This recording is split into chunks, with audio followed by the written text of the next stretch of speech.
nuestra neurona de reposo, vamos a hacer un ejercicio que antes era parte de una pregunta de prueba. Entonces yo voy a compartir pantalla. Espero que tengan lápiz y alguna calculadora, si es que no les gusta sumar o restar o multiplicar, a la mano, que pueden usar el mismo celular. Y vamos a dar 3 minutos para que resuelvan el siguiente ejercicio. Compartir pantalla, aquí estamos, ¿sí?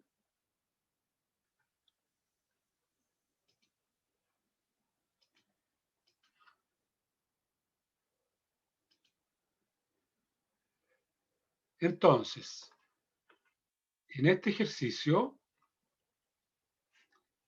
yo quiero que ustedes calculen el volumen de trabajo que tuvo esta persona en un entrenamiento de natación.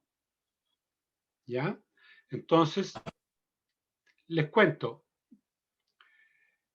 Esta persona hizo un calentamiento de 1000 metros alternando estilos, ¿ya?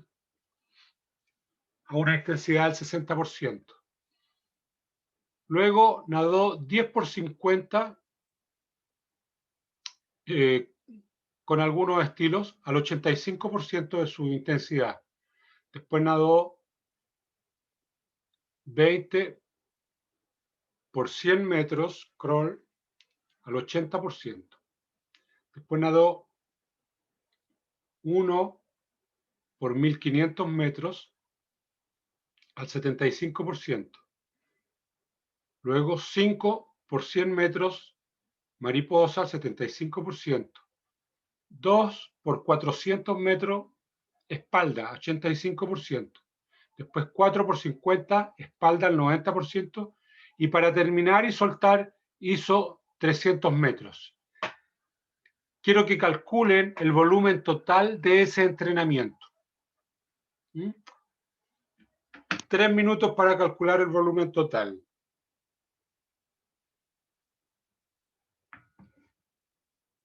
¿Alguna pregunta, alguna duda?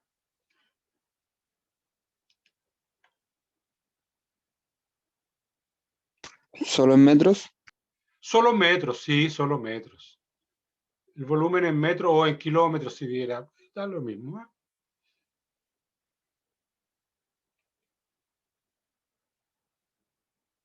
Camila, buenos días. Hola, profe. Estamos haciendo un ejercicio que está puesto en la pantalla. Calcular el volumen total de trabajo de este entrenamiento de natación. Léelo y si tienes alguna duda me preguntas, por favor.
¿Hay alguien que tenga el resultado ya?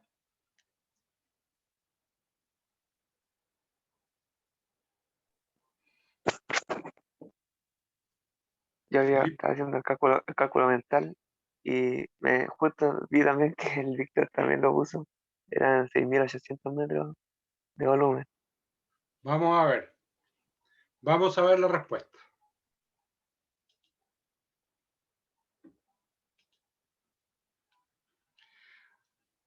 Aquí está la respuesta. 6.800 metros de volumen. Bien, Felipe. ¿Ya? Porque una vez por 300 son 300 metros. 4 por 50, 4 veces 50 son 200 metros. Y así se va obteniendo el volumen de trabajo y así podemos decir que en esa sesión de entrenamiento nuestro volumen fue de 6.800 metros. ¿Alguna duda? Víctor, Estefanía, Camila.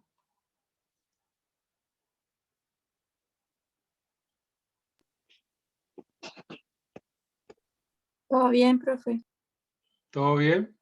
Ya. Perfecto. Vamos a avanzar un poco para determinar en este entrenamiento cuál fue el índice total del entrenamiento a modo de cultura general, porque esto está sacado así a mano, pero hoy día se puede obtener vía aparatos tecnológicos. ¿Ah? Entonces, yo para obtener el índice total del entrenamiento, tengo que multiplicar el volumen por la intensidad parcial. ¿Te fijas? Cuando nadamos 1000 metros lo hicimos al 60%. Entonces multiplico 1000 por 60% y me da dando ese resultado. Y finalmente el índice parcial por el volumen me da esa cifra que se hace en cada una de las series, en cada una de las repeticiones. Profe, Luego, espérese, ¿me puede repetir esa parte que no entendí? ya, mira, aquí lo que yo estoy tratando de hacer es determinar el índice total del entrenamiento. ¿Ya? Y para eso tengo que saber cuál es el índice parcial al cual voy a trabajar cada repetición. Por ejemplo, yo ¿Ya? estoy nadando o trotando al 60%. ¿Cómo sé yo que estoy tratando al 60%? Puedo usar dos formas. Uno, usando mi frecuencia cardíaca, que ya lo vimos en sesiones pasadas, cómo podíamos obtener el 220 menos la edad, y ahí ustedes también me contaban que habían otras fórmulas y también esas fórmulas son aplicables, así que no hay ningún problema en usar una fórmula para determinar a partir de la frecuencia cardíaca el índice, la intensidad del esfuerzo. Y por otra parte, también aprendimos a calcular el desplazamiento, la velocidad de desplazamiento en metros por segundo y en kilómetros por hora. Y ahí yo podría hacer con mi velocidad aeróbica máxima, vamos a trabajar al 60%, al 85%, al 75%, y ahí yo puedo calcular a cuál es el índice parcial de la intensidad a la cual estoy trabajando cada serie, cada repetición. Ya, profe, estoy entendiendo esa parte. Eso multiplicado por el volumen de trabajo me va dando una serie de información, la cual yo tomo el total, la sumatoria total de esa información y la incorporo a esta fórmula, índice total del entrenamiento. Esta simbología de esta E tan puntiaguda significa sumatoria. ¿Ya? Es la sumatoria del índice parcial por el volumen de entrenamiento. Índice parcial por volumen de entrenamiento. ¿Qué es lo que tenemos acá? Índice parcial por volumen de entrenamiento me arroja este dato. Este dato, el que yo pongo en esta parte. Y abajo lo divido por la sumatoria del volumen del entrenamiento, que como decía Philippe, son 6.800 metros. Y así puedo establecer que la intensidad total de mi entrenamiento fue a un 75,5%.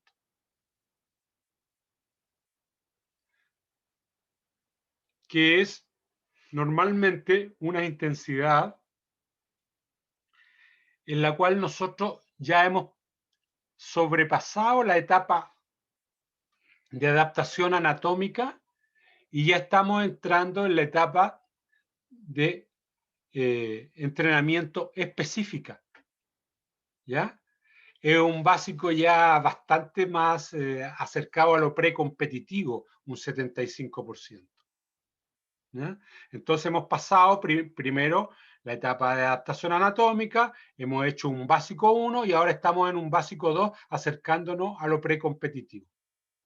Por eso podemos decir que entrenar a un 75% de intensidad es bastante alto, pero todavía no estamos en condiciones de entrar a competir con esta intensidad. Pero estamos aproximándonos y yo creo que entrenando esta intensidad en un mes y medio, 2 meses, ya debiéramos estar competitivamente a punto por esta temporada. Eso significa que para la otra temporada podemos mejorar todos nuestros tiempos. Y esta intensidad a la cual trabajamos en esta temporada puede ser que en la otra temporada sea un 65%, porque la otra temporada vamos a estar mucho mejor preparados. ¿De acuerdo? Entonces, esto es progresivo, no hay que apurarse. No piensen que en un año vamos a lograr el éxito, sobre todo en competencias de natación o en competencias atléticas donde la habilidad es un poco secundaria, porque en estas competencias lo más importante es ver el tipo de resistencia que tiene uno, ¿ya? Y cómo mantener esa intensidad y esa resistencia. No así en pruebas de acrobáticas, por ejemplo, ¿ya? Que hay gente que es muy hábil en la acrobacia y puede trabajar a intensidades mayores, ¿ya? Pero en las pruebas de resistencia normalmente se da esta lógica. ¿Alguna preguntita por aquí? ¿No? ¿Sí? Hay una forma de calcularlo, ¿eh? La densidad, ya comentábamos, que es la relación que hay entre el descanso y el trabajo. Normalmente, ¿cuánto se demora uno en un descanso? Puede ser una relación de 1 a 0,5, 1 es a 1. Aquí, por ejemplo, podemos trabajar 1 minuto y descansar 1 minuto. En esta relación trabajamos 1 minuto y descansamos 30 segundos. En las pruebas de velocidad normalmente trabajamos 1 minuto o 20 segundos y descansamos 3 minutos o hasta 6 minutos. ¿Por qué? Porque ahí estamos afectando mucho el sistema nervioso central. ¿Ya? Entonces no es tan fisiológico solamente, sino que tenemos que ver cuál es la demanda del sistema nervioso central. ¿Eh? Les ponía yo el ejemplo de la gente que hace apnea, buceo en apnea, que ellos mientras más profundo desciendan, tienen que disminuir su frecuencia cardíaca. Lo mismo en el tiro con arcos, que mientras más precisión deben tener, su latido cardíaco debe ser menor, incluso lo suspenden durante el momento en que hacen el lanzamiento de o como se llame, de lanzar la flecha, ¿ya? Y la densidad también se puede calcular. Por ejemplo, en el trabajo que hicimos antes, la persona trabajó 26 minutos y descansó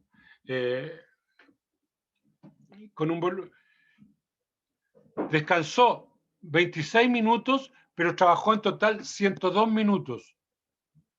Eso le da una densidad también de un 74,5, es decir, es una densidad muy alta que sabemos que no está en periodo competitivo. ¿Mm?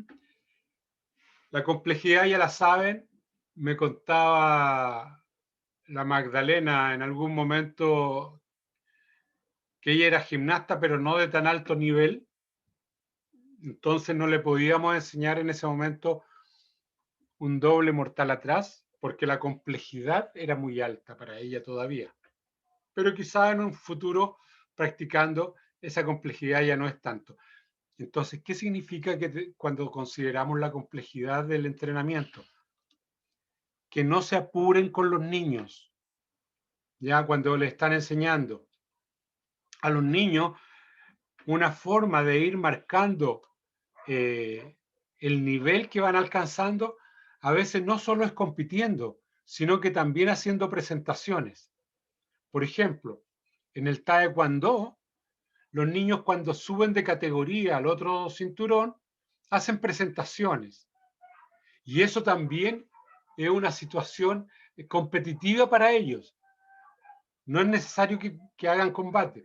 Lo mismo en gimnasia. No es necesario que compitan inmediatamente, porque lo que pueden hacer es hacer presentaciones.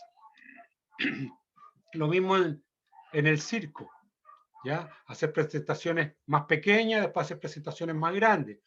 Lo mismo en baile. En los deportes de oposición con colaboración, llamados deportes colectivos también, lo normal es hacer partidos de entrenamiento con rivales que uno busque, ¿ya? Que sean más o menos del nivel de uno para que hagan buenas presentaciones y vayan aprendiendo, porque la idea no es ganar, sino que ahí es hacer correcciones respecto a lo táctico, respecto a cómo se juega en equipo, respecto a los tiempos, en fin. Así que esa es otra forma de acercarse para ir aumentando poco a poco la complejidad. Y aquí tenemos, cuando calculamos la intensidad total, la densidad total, el volumen, puedo determinar entonces el índice de demanda total del entrenamiento. ¿Te fijas que es una demanda que se acerca recién al 50% con estas cargas que atribuimos? Entonces también podemos saber el índice de demanda total. Hoy día, afortunadamente, con la tecnología es muy fácil obtener esto, porque las personas usan un GPS y además ese GPS va considerando la frecuencia cardíaca durante todo el trabajo.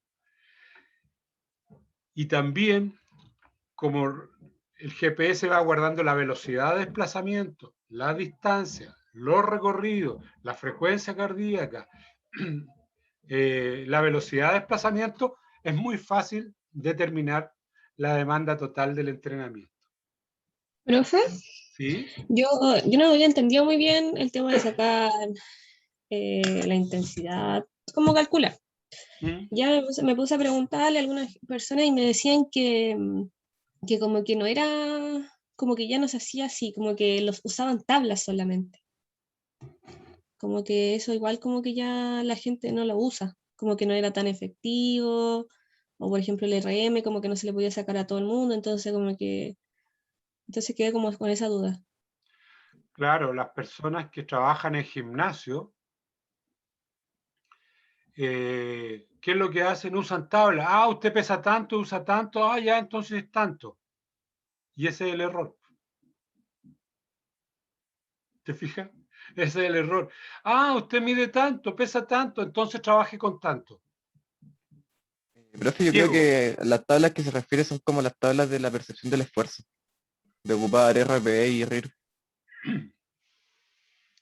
claro, pero yo les comentaba que para usar pautas de la percepción subjetiva del esfuerzo, también hay que tener un nivel de práctica, porque les comento que hay gente tan competitiva, que aunque estén muriendo, ellos les van a decir que ese no es un trabajo que les fatigue. Que eso habitualmente pasa con los hombres, ¿eh? Sobre todo con los hombres juveniles. No, esto no es nada, aun cuando estén desfalleciendo. Entonces también hay que tener un entrenamiento ahí para aprender a usar esas tablas, ¿ya? Para que aquí no se está demostrando que uno no se va a fatigar, ni es súper deportista, ni es súper nada, sino que es una forma de controlar el entrenamiento, ¿ya? Entonces, ¿cómo se ocupan esas tablas? Si creo interpretar bien lo que me estás contando.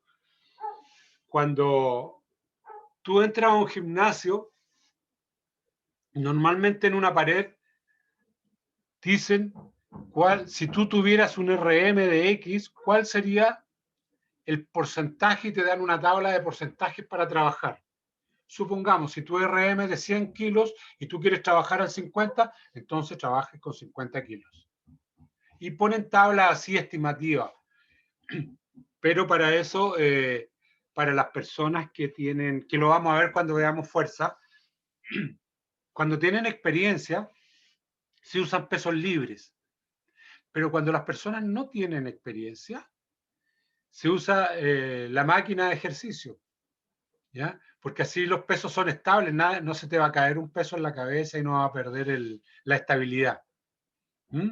Entonces ahí es más sencillo, pero aún así esas personas necesitan por lo menos un mes y medio de adaptación anatómica para poder enseñar y aprender cómo se desplazan esos kilos de peso, que los vamos a ver más adelante. Lo mismo que para correr, hay que enseñar a correr, ¿ya?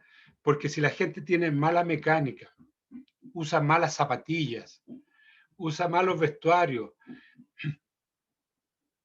y además, por ejemplo, les gusta correr con una botella de agua en la mano que modifica la mecánica de carrera, todas esas cosas hay que ir limpiándolas de a poquito y enseñando, y eso no se hace corriendo inmediatamente 5 kilómetros.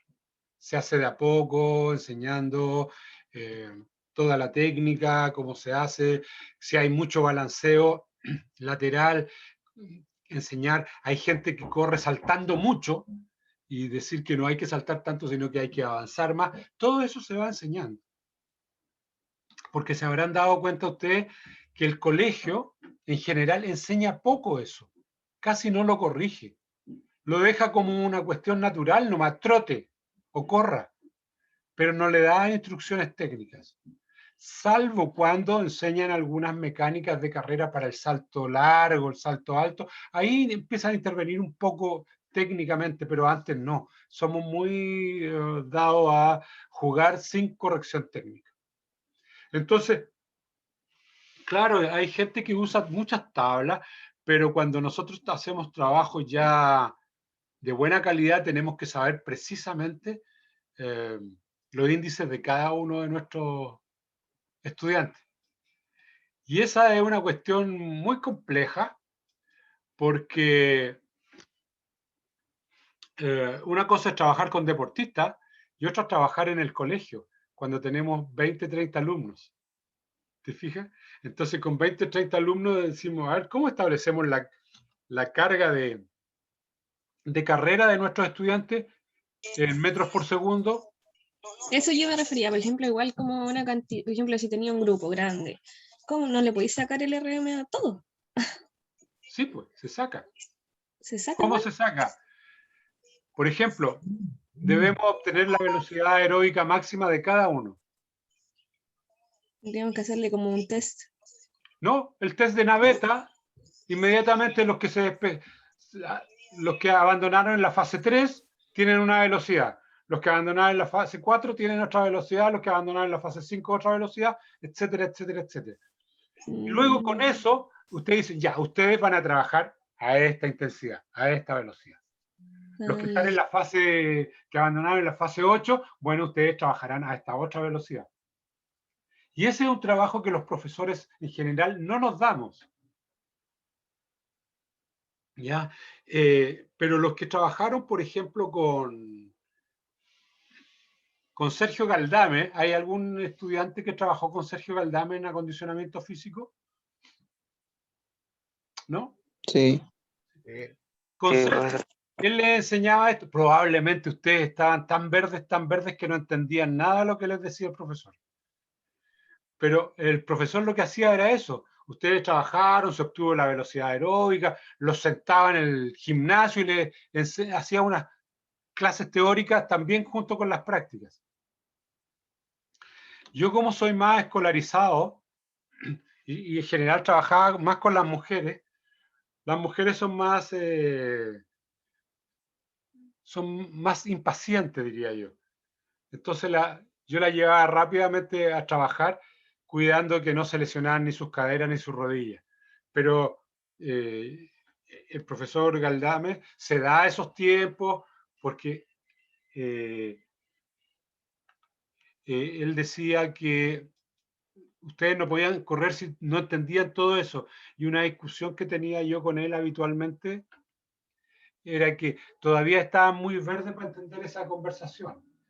Que en segundo o tercer año ya podían entenderla, pero el primer año era mejor que se motivaran haciendo trabajos bonitos.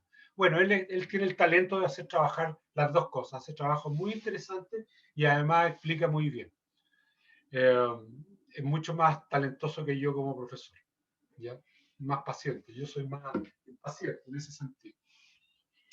Entonces, ahí él les iba explicando cómo se obtenía el volumen máximo, la velocidad aeróbica máxima, etc. Y lo otro es cuando nosotros trabajamos con sobrecargas, que lo vamos a ver inmediatamente, que es otro tema, a lo cual voy a compartir pantalla.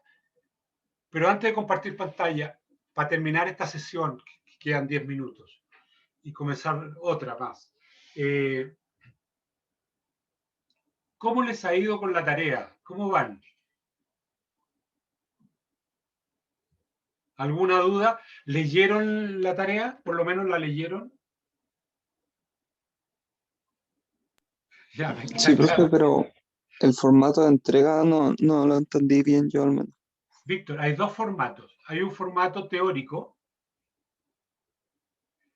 que dice, por ejemplo, a ti te tocó fuerza veloz. Estoy inventando naturalmente, ¿no? Fuerza veloz. ¿Qué significa fuerza veloz? ¿Qué dicen los autores respecto a la fuerza veloz? ¿Cómo se trabaja la fuerza veloz?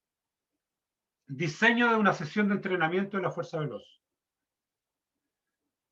Bibliografía. Y eso lo pone en un documento escrito, que lo sube al eAula.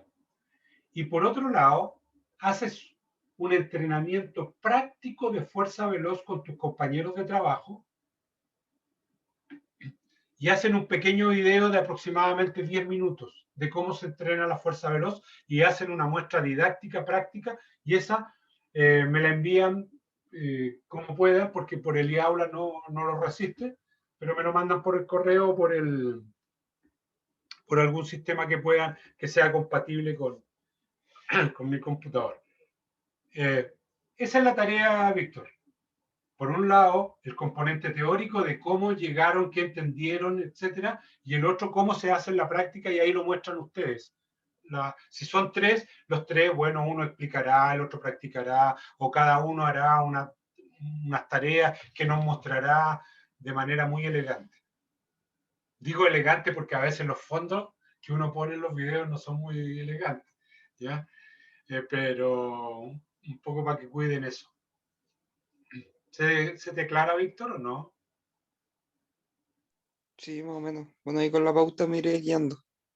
Ya, entonces yo les pido que se vayan apurando con esto. ¿Cuándo tenemos clase otra vez? ¿Mañana?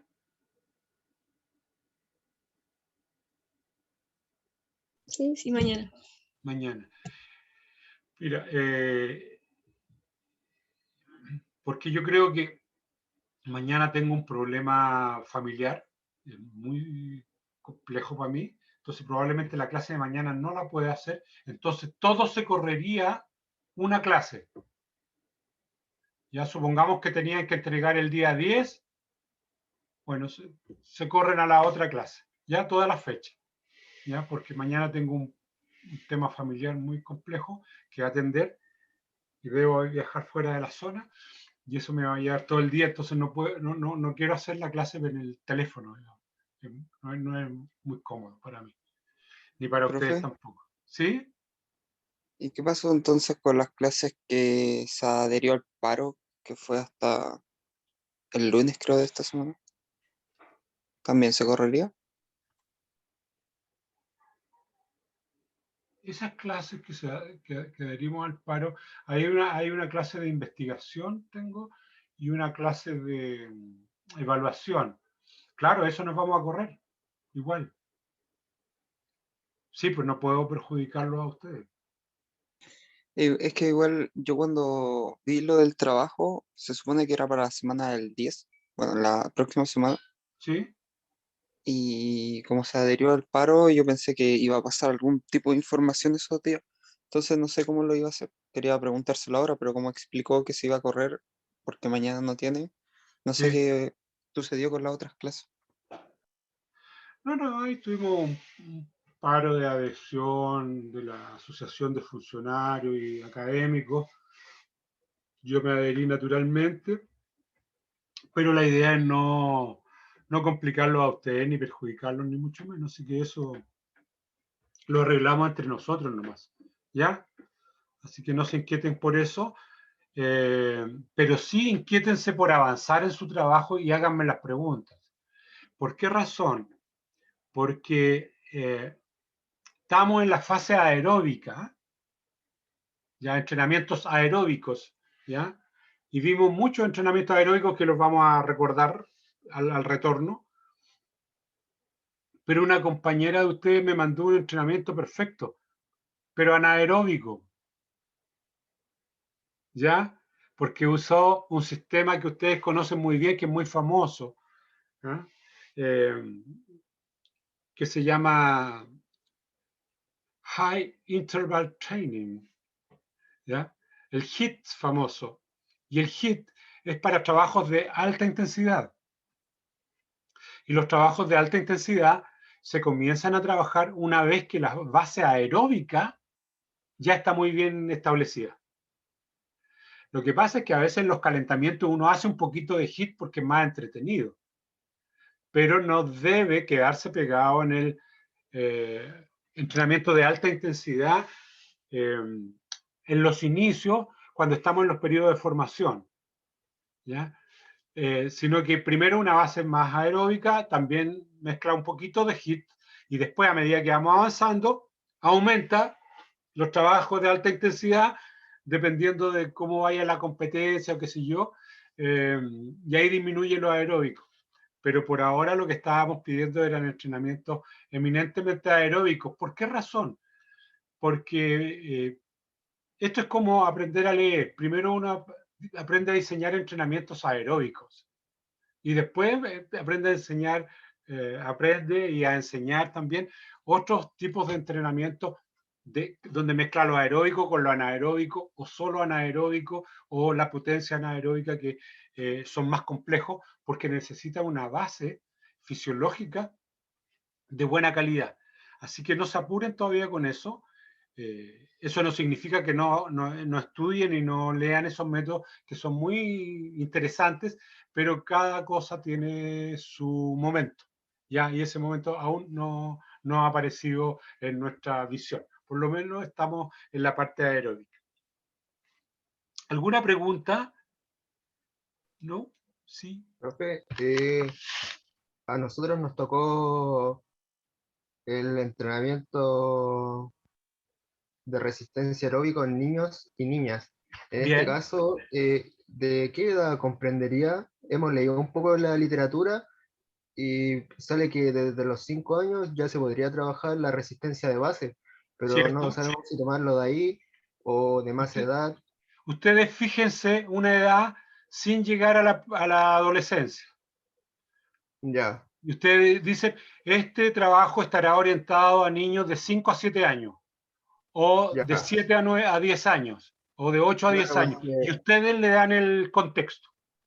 Claro, porque según lo que estábamos leyendo, decía más o menos eso, que desde los 5 a los 8 app hasta los 10 como máximo, se trabajaba la resistencia de base con todo lo que era juegos lúdicos, cosas Exactamente, entretenidas. exactamente. Y no hasta los 10 no se tenía que trabajar de manera especializada en el niño, sino que Muy bien. solamente de base de manera Eso es lo que recreativa. quiero que además lo digan y además lo expongan en el trabajo y digan qué tipos de juegos, cómo se hace.